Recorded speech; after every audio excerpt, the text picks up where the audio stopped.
तो गाइज इससे पहले वाले वीडियो में मैंने अभी आपको 100 क्वेश्चन बताना था, लेकिन कुछ टेक्निकल प्रॉब्लम की वजह से मैं आपको 80 क्वेश्चन ही बताई, जिसमें से 20 क्वेश्चन जो बचे हुए हैं वो आप व्हाट्सएप ग्रुप से जुड़ जाइएगा, उसमें लिंक दिया हुआ है नीचे, तो उस पर मैं आपको वो क्वेश्चन दे दूंगी।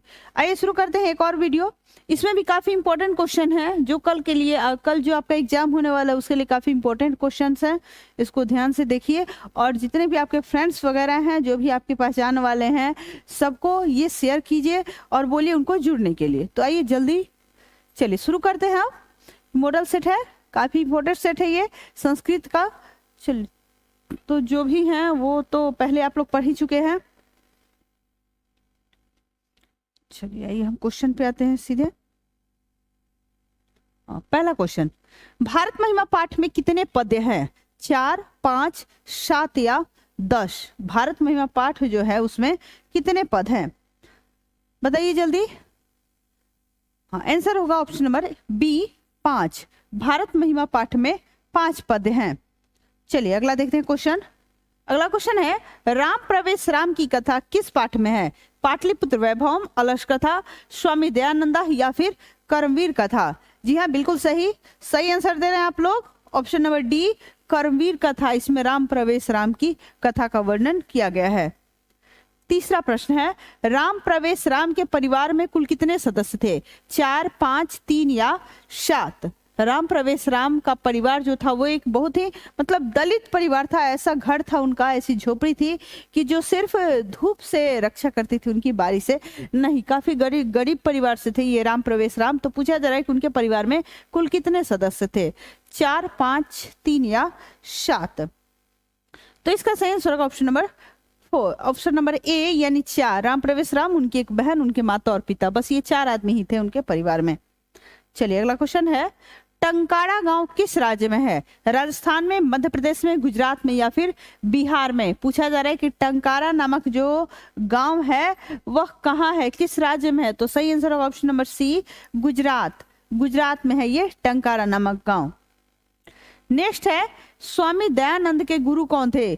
बिरजानंद, रामकृष्ण परमहंस, विवेकानंद या भगवान बुद्ध? सही आंसर होगा option number A Virjanand. Swami Dayanand के गुरु जो थे वो विरजानंद थे। काफी लोग जुड़े हुए हैं, कमेंट्स भी कीजिए आप लोग आंसर। चलिए अगला है, सह मासेन व्याकरणम अधितवान, वाक्य में मासेन पद में तृतीय विभक्ति किस सूत्र से हुई है? करने तृतीया, इत्थम भूतलक्षणे, अपवर्गे तृतीया या ऊन वारण प्रयोजनार्थश्च? कमेंट्स में दीजिए इसका आंसर जल्दी आप लोग। ए अतुल जायसवाल बिल्कुल सही है, करने तृतीया।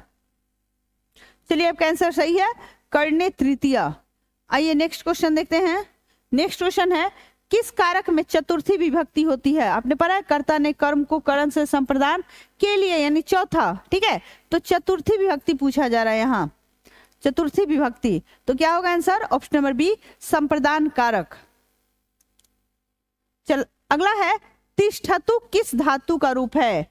तिष्ठ, स्था, तिस या तिस, यानी किस धातु का ये रूप है तिष्ठतु, इनमें से बताना है।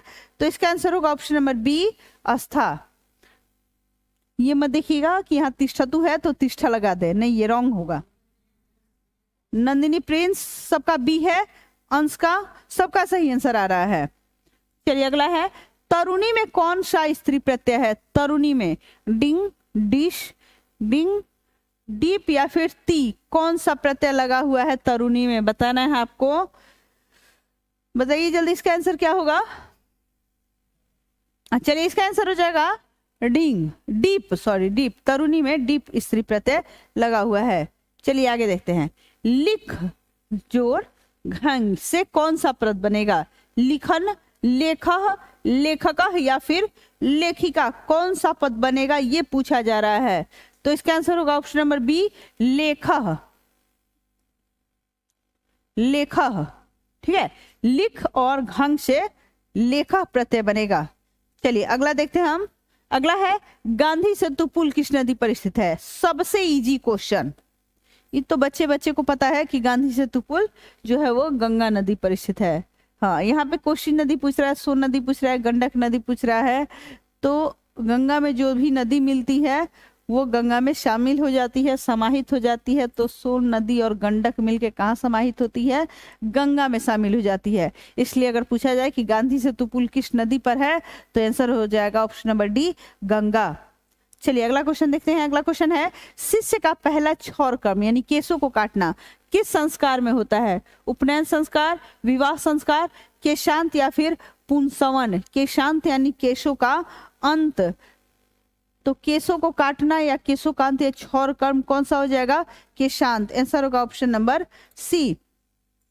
चलिए नेक्स्ट हम देखते हैं। नेक्स्ट क्वेश्चन है, जात कर्म किस संस्कार के अंतर्गत आता है? शैशव, विवाह, शिक्षा या फिर जन्मपूर्व? ये मैंने अभी बताया था आपको, बताइए कमेंट्स में जात कर्म किस संस्कार के अंतर्गत आता है? शैशव में, विवाह संस्कार में, शिक्षा संस्कार में या फिर जन्मपूर्व संस्कार में?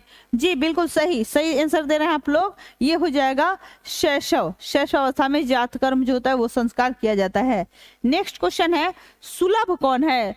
अप्रिय पथ्यवादी, सतत प्रियवादी, अप्रिय पथ्यस्थ श्रोता या सतत पथ्यवादी? सुलभ आपने पढ़ा होगा चैप्टर सुलभा पुरुषा राजन सततम प्रियवादिना, यानी आसानी से कौन मिल जाते हैं? आसानी से मिलते हैं सतत प्रियवादी। हमेशा जो प्रिय बोले वो लोग बिल्कुल आसानी से मिल जाते हैं। लेकिन दुर्लभता से कौन मिलते हैं? वो होते हैं जो अप्रिय से बोले लेकिन पथ्यवादी बोले। ऐसे श्रोता और वक्ता दोनों क्या होते हैं? दुर्लभ होते हैं। तो यहाँ सही आंसर होगा ऑप्शन नंबर बी। चलिए अगला क्वेश्चन है, नीति श्लोका पाठ में कितने श्लोक है? 5, 7, 10 या 8? बताइए। नीति श्लोका चैप्टर आपने पढ़ा होगा, सबसे इंपॉर्टेंट चैप्टर किताब में है वो, संस्कृत की किताब में। तो नीति श्लोका पाठ में कितने श्लोक हैं बताइए? तो इसका आंसर होगा ऑप्शन नंबर सी, 10। बिल्कुल सही है, ऑप्शन नंबर सी। चलिए नेक्स्ट है, शिक्षा कर्म डैश परमा तृप्ति रिक्त स्थान की पूर्ति उचित विकल्प से करें। श्लोक आपने पढ़ा होगा तो उसमें आप होगा जीवनस्य जीवनम जीवने या फिर जीवनात् शिक्षा कर्म डैश परमा गति, यानी किसमें परम गति होती है?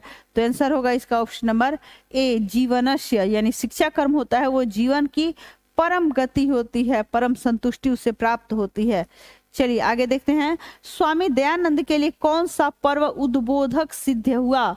दुर्गा पूजा, दीपावली, रामनवमी या फिर शिवरात्रि? यानी उनके अंतरात्मा से आवाज उठी तो वो किस पर्व में ऐसा सिद्ध हुआ? तो सही आंसर का ऑप्शन नंबर डी, शिवरात्रि। चलिए नेक्स्ट क्वेश्चन है, रमणीयानि तीर्थानि डैश संजयंती रिक्त स्थान को उचित विकल्प से भरे। गतिम, रतिम, मतिम या फिर भक्तिम?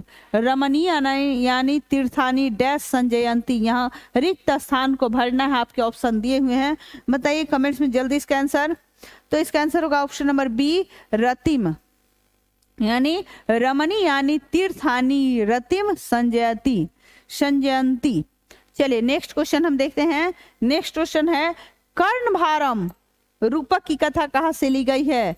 कर्णभारम रूपक की कथा कहाँ से ली गई है? ऑप्शन है रामायण, पुराण, महाभारत या नीति शतक। बताना है कि ये कहाँ से ली गई है, जो कर्णभारम है वो कहाँ से ली गई है। तो बताइए इसका आंसर क्या होगा?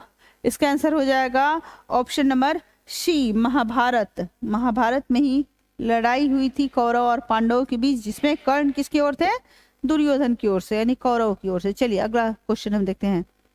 अगला क्वेश्चन है, अनंतरम के योग में किस विभक्ति का प्रयोग हुआ है? तृतीया, पंचमी, सप्ती या फिर षष्ठी? बताइए इसका आंसर क्या होगा? अनंतरम के योग में किस विभक्ति का प्रयोग हुआ है? अंतरंतरम, यानी तो इसमें हो जाएगा आंसर ऑप्शन नंबर बी, पंचमी विभक्ति। चलिए अगला क्वेश्चन है, किस समास का प्रथम पद अव्यय होता है? द्वंद्व, द्विगु, अव्ययी भाव या फिर कर्मधारय? बताइए क्या होगा इसका आंसर? द्वंद्व, द्विगु, अव्ययी भाव या कर्मधारय? सही आंसर होगा ऑप्शन नंबर बी, अव्ययी भाव। अव्ययी भाव इस समास में क्या होता है? प्रथम पद अव्यय होता है। चलिए थोड़ा वीडियो हम फास्ट कर दिए हैं, आप लोग इसको ध्यान से लेकिन देखिएगा। दुराचारः में कौन सा उपसर्ग है? उपसर्ग पूछा जा रहा है दुराचारः में। दुराचारा में कौन सा उपसर्ग है? दु, दुड़, दुड़ा या फिर दूरी। पूछा जा रहा है दुराचारा में कौन सा उपसर्ग लगा हुआ है, तो इसका आंसर होगा ऑप्शन नंबर बी, दुड़। ठीक है, और शब्द ध्यान मत दीजिएगा, दुराचारा में दुर उपसर्ग लगा हुआ है। चलिए नेक्स्ट देखते हैं, किस पद में परि उपसर्ग है? परीक्षा, प्रत्येक, प्रेरणा, प्रतिष्ठा। बताइए किसमें परि उपसर्ग लगा हुआ है? बिल्कुल सही बता रहे हैं आप, परीक्षा, जो कि आपकी परीक्षा चल रही है, कल लास्ट एग्जाम है संस्कृत का। चलिए, तो कौन सा हो गया? पूछा जा रहा है कि किस पद में परि उपसर्ग है, आंसर होगा परीक्षा। चलिए आगे देखते हैं, संबोधन कारक में कौन सी विभक्ति होती है? संबोधन, प्रथमा, द्वितीय, चतुर्थी या फिर पंचमी। बताइए कौन सी विभक्ति होती है संबोधन कारक में? चलिए आंसर होगा option number A, Prathama.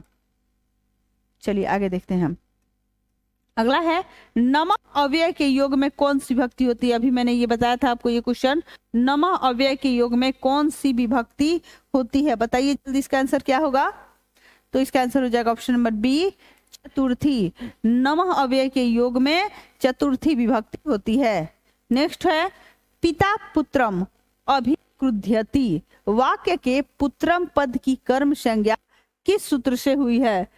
Option है कर्तूरी पसी तत्मम कर्म, क्रुद्ध द्रुहो रूप सृष्टयो कर्म, अधिशीडस्थासां कर्म, तथा युक्तम चानिप्सितम। बताइए किसमें कर्म संज्ञा जो हुई है वो किस सूत्र से हुई है? ये पूछा जा रहा है, इसमें सूत्र पूछा जा रहा है। बताइए जल्दी, इसका आंसर क्या होगा?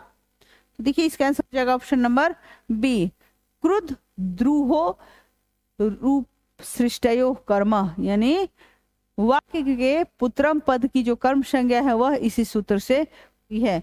चलिए आगे देखते हैं अगला क्वेश्चन हम, थोड़ा सा वर्ड ये हार्ड है।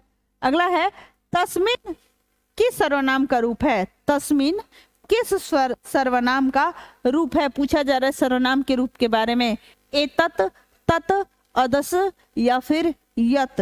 पूछा जा रहा है कि तस्मिन किस सर्वनाम का रूप है, तो आंसर होगा इसका ऑप्शन नंबर बी, तत्। तस्मिन वो तत् सर्वनाम का रूप होता है। चलिए अगला क्वेश्चन है, भवंतः पद का मूल रूप है। भवंतः पद का मूल रूप पूछा जा रहा है। भवत, भवान, भवन या फिर भव। बताइए भवंतः पद का मूल रूप क्या होगा? तो इसका आंसर होगा ऑप्शन नंबर ए, भवत। यानी भवंतः पद का मूल रूप क्या हो गया? भवत। चलिए आगे देखते हैं, आगे है नंस्यति किस धातु का रूप है? नस, नाश, नी या फिर नम। आपको बताना है नंस्यति किस धातु का रूप है? आंसर होगा ऑप्शन नंबर बी, नास।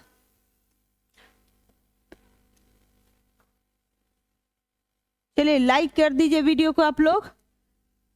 अगला क्वेश्चन है, पठ किस लकार का रूप है? पठ पूछा जा रहा है। लट, लोट, लिट या फिर लंग। पूछा जा रहा है कि पठ किस लकार का रूप है? चलिए बताइए आप लोग कमेंट्स में। जी बिल्कुल सही है, लोट लकार। बहुत लोग जुड़े हुए हैं।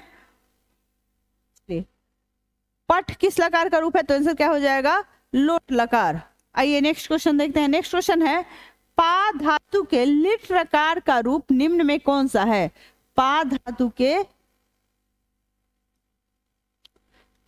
के लिट लकार का रूप निम्न में कौन सा है? बताइए कमेंट्स बॉक्स में इसका आंसर। पीबती, पाश्यति, अपीबत या फिर पीबतु। तो सही आंसर होगा इसका ऑप्शन नंबर बी, पाश्यति। यानी पा धातु के लिट लकार का रूप पाश्यति है। चलिए अगला देखते हैं हम लोग। अगला है, कविभिः में कौन सी विभक्ति है? चतुर्थी, तृतीया, द्वितीय या फिर सप्तमी। कविभिः में कवि शब्द से बना है कविभिः, तो इसमें कौन सी विभक्ति है? विभक्ति पूछा जा रहा है, तो इसका आंसर होगा ऑप्शन नंबर बी, तृतीया। तृतीया विभक्ति है इसमें।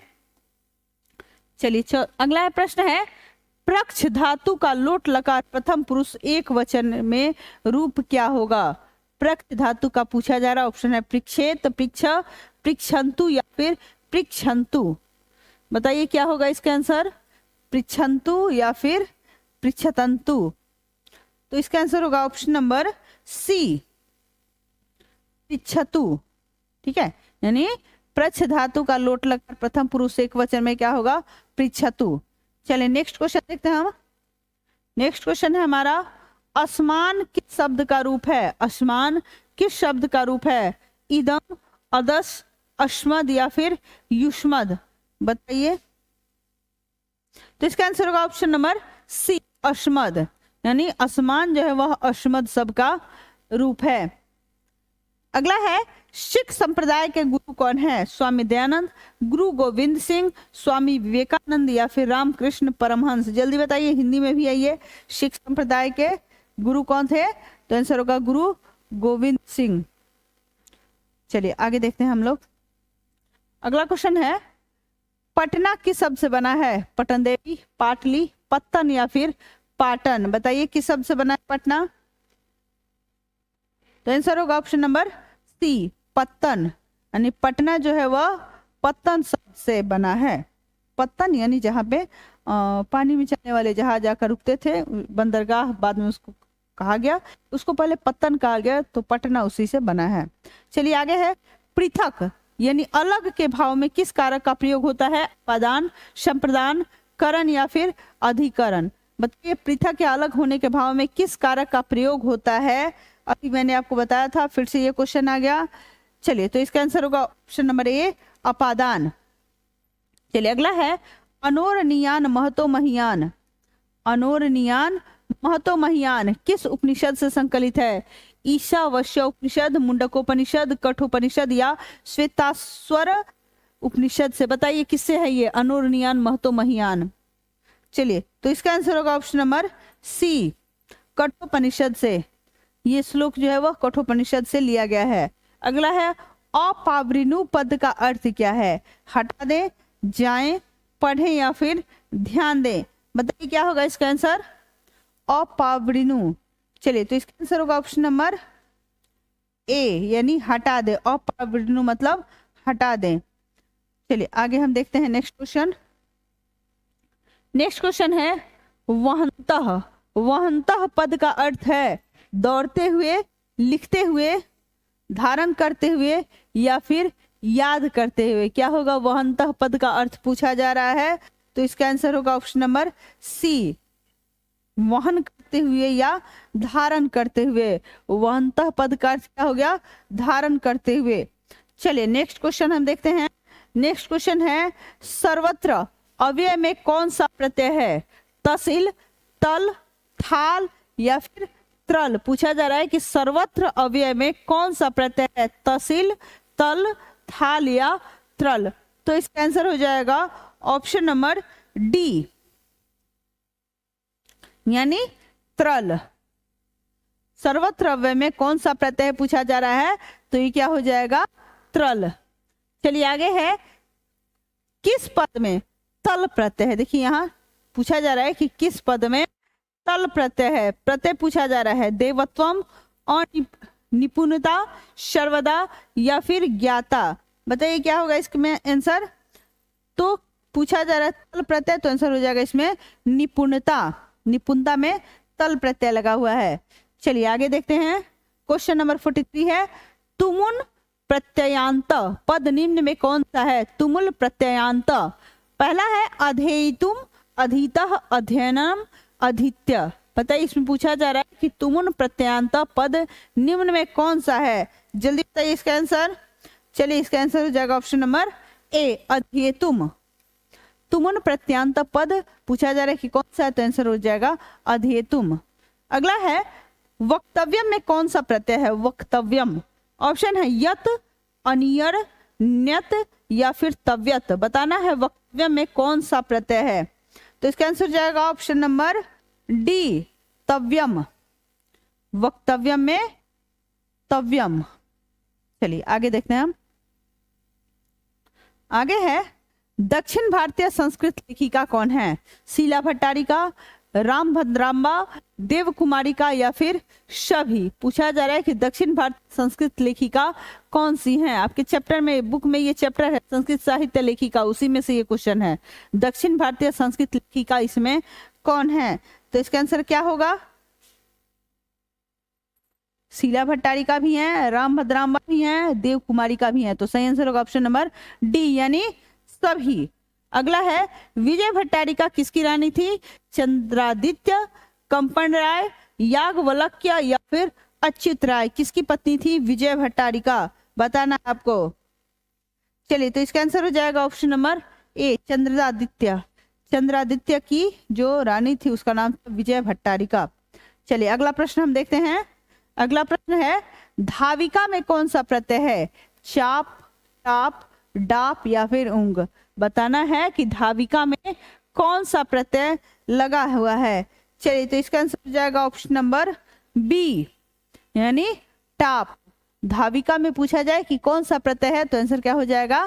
टाप। चलिए, अगला है, पठत का स्त्रीलिंग रूप क्या होगा?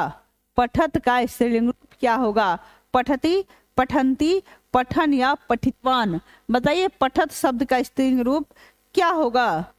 तो देखिए, इसका स्त्रीलिंग रूप हो जाएगा ऑप्शन नंबर बी है, पठंती। पठत शब्द का स्त्रीलिंग रूप क्या होगा? पठंती।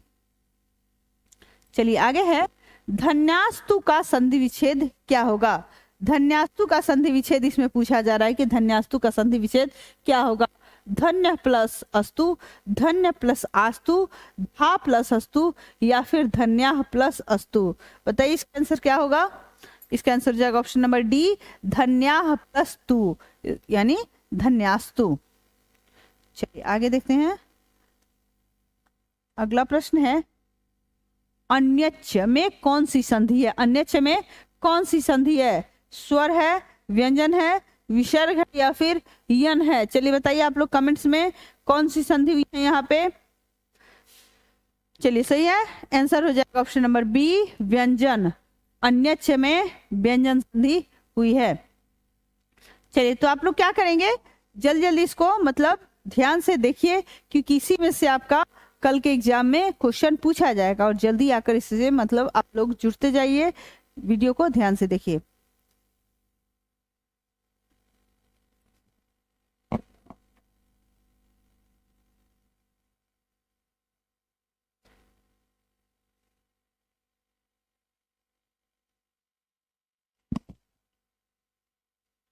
चलिए, आगे देखते हैं हम। आगे हमारा है क्वेश्चन नंबर 51। कटह पद का अर्थ है, कटह पद का अर्थ पूछा जा रहा है। ऑप्शन है आसनों से, पेड़ों से, नदियों से या फिर सागरों से? कटह पद का अर्थ पूछा जा रहा है, तो इसका आंसर होगा ऑप्शन नंबर ए, आसनों से। कटह पद का अर्थ हो जाएगा आसनों से। चलिए, दूसरा प्रश्न देखते हैं। दूसरा प्रश्न है इसमें 52 नंबर, नालसा नाम गति काचिलो के बिना, यानी रिक्त स्थान की पूर्ति उचित विकल्प से करना है। ऑप्शन है अलसम, कारुणिकम, नगरम या फिर ज्ञानम? ये अलस कथा शीर्षक से ये पंक्ति ली गई है, तो इसका आंसर हो जाएगा ऑप्शन नंबर बी, कारुणिकम, यानी नालसा नाम गति काचिलो के कारुणिकम। बिना आलसियों की गति किससे हो सकती है? बिना कारुणिक के। जो कारुणिक लोग होते हैं, जो हृदय से दयालु होते हैं, वही आलसियों की रक्षा कर सकते हैं। चलिए, नेक्स्ट क्वेश्चन हम देखते हैं। नेक्स्ट है, अलस कथा पाठ में अहो कथमयम कोलाहल किसकी उक्ति है? यानी कौन कहता है कि अरे यह कैसा कोलाहल है? पहला आलसी कहता है, दूसरा आलसी कहता है, तीसरा आलसी कहता है या फिर चौथा आलसी कहता है? पूछा जा रहा है कि अलस कथा पाठ में अहो कथमयम कोलाहलम किसकी उक्ति है? तो क्या हो जाएगा आंसर? आंसर होगा ऑप्शन नंबर ए, पहला आलसी। पहला आलसी बोलता है कि अहो कथमयम कोलाहल, अरे यह कैसा कोलाहल है। चलिए, दूसरा हम देखते हैं क्वेश्चन आगे वाला। नेक्स्ट है, अलसशाला में आग किसने लगाई? आलसियों ने, मंत्री वीरेश्वर ने, अलसशाला के कर्मचारियों ने या फिर विद्यापति ने? किसने लगाई थी? बोलिए। चलिए इसका आंसर हो जाएगा ऑप्शन नंबर सी, अल्लाह साला के कर्मचारियों ने, उन्हीं के द्वारा ये आग लगवाई ही थी ताकि जो सही आलसी थे, क्या, हाँ, जो मतलब कपटी आलसी बनकर आए थे वो वहां से भाग जाएं, इसीलिए अल्लाह साला के में आग लगाई गई थी। चलिए आगे है क्वेश्चन नंबर 55, ऋग्वेद में कितनी ऋषिकाओं का उल्लेख है? ऋग्वेद में पूछा जा रहा है 5, 24, 40 या 10, कितनी ऋषि पत्नी का मतलब जो ऋषि पत्नियां थी उनका उल्लेख उसमें किया गया है, ऋग्वेद में पूछा जा रहा है। तो इसका आंसर होगा ऑप्शन नंबर बी, 24 ऋषिकाओं का उल्लेख किया गया है किसमें? ऋग्वेद में। नेक्स्ट क्वेश्चन है, समाज की गाड़ी कैसे चलती है? पुरुषों से, नारियों से, पुरुष और नारियों से या फिर बच्चों से? सही आंसर होगा इसका, नहीं, सही आंसर होगा इसका ऑप्शन नंबर सी, पुरुष और नारियों से, दोनों से, किसी एक से चल सकती है। हाँ, गलत दिया होगा कहीं पे, अगर दिया है इसका बी आंसर तो गलत दिया है, क्योंकि समाज की गाड़ी जो है यह पुरुष और नारियों दोनों के परस्पर सहयोग से चलती है। चलिए अगला क्वेश्चन हम देखते हैं। अगला क्वेश्चन है, ऊपरी के योग में कौन सी विभक्ति होती है? द्वितीय, सप्तमी, षष्ठी या फिर प्रथमा? पूछा जा रहा है कि द्वितीय, सप्तमी, षष्ठी या प्रथमा, इनमें से कौन सी विभक्ति होती है ऊपरी में? तो आंसर होगा ऑप्शन नंबर सी, षष्ठी विभक्ति होती है ऊपरी के योग में। नेक्स्ट है हमारा, दशा आन यानी यस्य सह का समस्त पद क्या होगा? दशा आने यानी यस सह का समस्त पद क्या होगा? तो इसका आंसर हो जाएगा option number C, Dashanan. Dashanan किसको कहते हैं? रावण को। चलिए आगे देखते हैं। आगे है, उन्नति पद में कौन सा उपसर्ग है? उन्नति पद में कौन सा उपसर्ग है? तो इसका संधि विच्छेद जब हम करते हैं तो क्या होता है? उत प्लस नति, यहां देख रहे हैं आप, उत, तो क्या होगा सही आंसर इसका? सही आंसर होगा ऑप्शन नंबर सी, उत। चलिए आगे देखते हैं हम। अगला प्रश्न है, अ और उ के मेल से कौन सा नया वर्ण बनेगा? बताइए, अ और उ के मेल से कौन सा नया वर्ण बनेगा? जी बिल्कुल, ओ, जैसे सूर्य प्लस उदय होता है ना, सूर्योदय, तो उसमें ओ बन गया, यानी अ और उ के मेल से जो नया वर्ण बनेगा वह ओ बनेगा। नेक्स्ट हम देखते हैं। नेक्स्ट क्वेश्चन है, भारत महिमा पाठ का द्वितीय पद किस पुराण से संकलित है?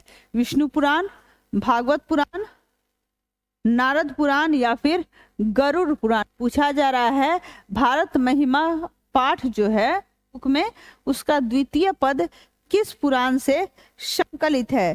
तो इसका आंसर होगा ऑप्शन नंबर बी, भागवत पुराण से संकलित है। जो दूसरा पद है वो भागवत पुराण से संकलित है। चलिए आगे देखते हैं हम। अगला है, भारत महिमा पाठ के आधार पर रिक्त स्थान को भरे। गायंती डैश कील गीतकानी, उसमें भरना है आपको जना, असुरा, कृषका या फिर देवा। क्या होगा ऑप्शन, बताइए क्या सही होगा इसमें? नहीं, असुरा नहीं होगा, इसमें हो जाएगा देवा। पर है ना, गायंती देवा की लगा गीत कहानी, मतलब कितने देवता भी इसकी सुंदरता का बखान करते हैं, भारत भूमि का बखान। जो मंदाकिनी नदी का किनारा है उसकी सुंदरता का वर्णन किया गया है। सॉरी, ये भारत महिमा पाठ है, मंदाकिनी वर्णन नहीं है। ये भारत महिमा यानी भारत की महिमा का वर्णन किया गया है, जिसमें देवता भी इस धरती की महानता का वर्णन करते हुए कहते हैं कि धन्य हैं वो लोग जिनका इस धरती पर जन्म हुआ है। चलिए आगे देखते हैं। अगला क्वेश्चन है, नरकस्येदम में किन किन वर्णों की संधि हुई है? नरकस्येदम ये शब्द भी नीति श्लोक के एक श्लोक से ली गई है, नरकस्येदम त्रिविधम द्वारम। तो उससे पूछा जा रहा है कि नरकस्येदम में किन किन वर्णों की संधि हुई है? आ और ई की, अ और उ की, अ और ई की या फिर आ और उ की बताना है। तो इसका सही आंसर होगा ऑप्शन नंबर सी, अ और ई की। अ और ई मिलके क्या बनते हैं? ए। चलिए आगे देखते हैं अगला क्वेश्चन। किस पद में अभी उपसर्ग है? अभेद्य, आभारः, अभ्युदय या फिर अभिन्य। बताना है कि किस पद में अभी उपसर्ग है। बताइए जल्दी इसका। नहीं, डी नहीं होगा, इसका हो जाएगा सी, अभी जोर उदय हो जाता है अभ्युदय। ठीक है, इसका जब संधि विच्छेद करेंगे तो ये हो जाएगा अभी प्लस उदय, अभ्युदय। ठीक है, तो अभी उपसर्ग आप देख रहे हैं लगा हुआ है। चलिए आगे देखते हैं। अगला है अव्ययी भाव समास का पहला पद डैश होता है, रिक्त स्थान को उचित विशेषण से भरे। ऑप्शन है संख्या, विशेष, विशेषण, विशेष या फिर अव्यय। क्या होता है अव्ययी भाव समास का पहला पद? तो जैसा कि प्रश्न में ही स्पष्ट है, अव्ययी भाव समास का पहला पद होता है अव्यय। चलिए आगे देखते हैं। आगे है अनाहुतः में कौन सा समास है? ये भी नीति श्लोका में ही ये शब्द आया है, अनाहुतः प्रविशति, अविश्वस्तो विश्वसिति, ये सब जो है। तो अनाहुतः प्रविशति, यहाँ अनाहुतः के बारे में पूछा जा रहा है कि अनाहुतः कौन सा समास है। चलिए बताइए इसका क्या होगा आंसर। चलिए इसका हो जाएगा ऑप्शन नंबर बी, न समास। अनाहुत मतलब बिना बुलाए। बताया था ना कि जहां पे ना शब्द आ जाए वो कौन सा हो जाएगा, न समास। तो यहाँ बिना बुलाए हो रहा है। चलिए आगे देखते हैं। अगला है संस्कार कितने प्रकार के होते हैं? संस्कार कितने प्रकार के होते हैं? 7, 5, 4 या फिर 8। बताइए कितने प्रकार के संस्कार होते हैं? तो